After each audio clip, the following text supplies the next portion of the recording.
Hi everyone, in front of me I've got Xiaomi Redmi Note 12S and let me share with you how to virus scan your device. So basically, fortunately, nowadays we do not have to do a lot. Our device will do it for us, basically. So let's simply tap on the security app, which is pre-installed in the device, and then tap on security scan. Of course, give all the permissions, and as you can see right now, your device will scan itself, will scan the payment environment, the privacy security, will check for any kind of viruses or malware, and thanks to this, it will detect whether you've got any kind of problems. If you will not, then it will notify you that everything looks good and your device is 100% safe.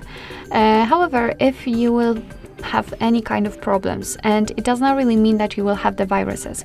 For example, whenever you will have the old version of the software, or you will be able to update that or update any kind of security app, etc., you will be listed those things right here, and you will be able to take some actions to make your device safe.